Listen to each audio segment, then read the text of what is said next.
Баршаңызға сәлем. Бүгін сіздерге үй жағдайында қойдың құйрық майын тұздап, маринаттап, осындай әдіспен жасаудың бір жолын көрсететін боламын.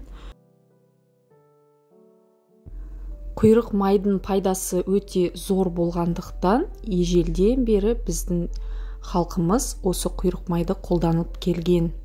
Енді құйрық майды жақсылап тазалап, сыртын бір шайқап алсаңыздар да болады. Осындай ірілеу бөліктерге бөліп аламыз да, барлығын дайындап болғаннан кейін мен мантаварканың ішіне салып шықтым.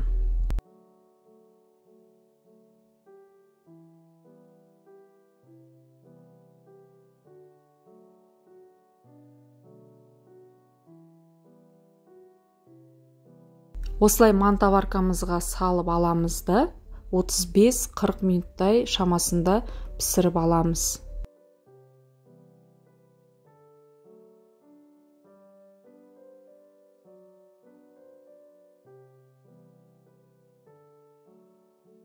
Дайын болған құйрығымызды осылай тұздап, татымына қарай.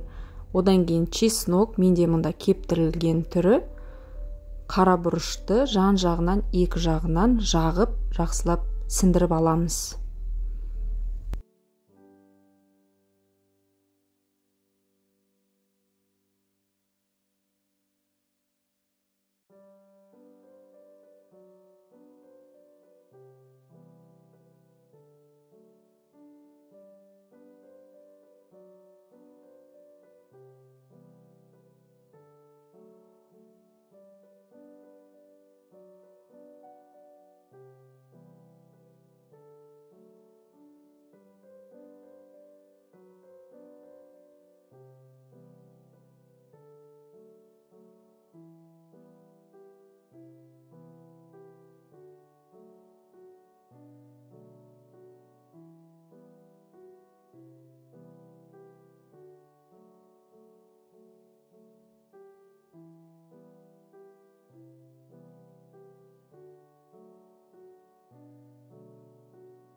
Барлық құйрығымызды осылай дайындап алғаннан кейін бөлек ыдысқа паприка, кептірілген сарымсақ, аздап қара бұрыш татымына қарай қосасыздар.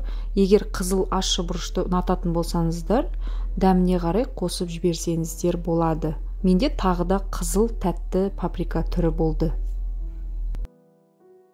Енді осы қоспаға дайын құйрықты осылай аунатып, ыдысымызға сала береміз. Мен барлығын әбден аунатып, таза ыдысқа салдымды, бетін жауып, тоңазытқышқа салып қойдым. Кемінде 2-3 сағат тұрса, барлық жаңағы дәмдеуіштеріміз сіңіп, дәмі деген керемет болып шығады.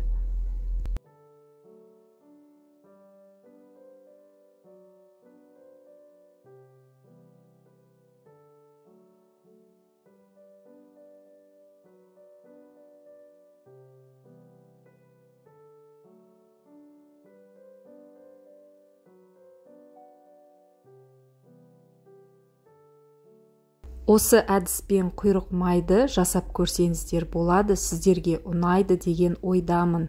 Егер видеом ұнап жатса, астына пікірлеріңізді қалдыра кетіңіздер, лайк басып, арнама тіркелуді ұмытпаңыздар. Барлықтарыңызға астарыңыз дәмді болсын.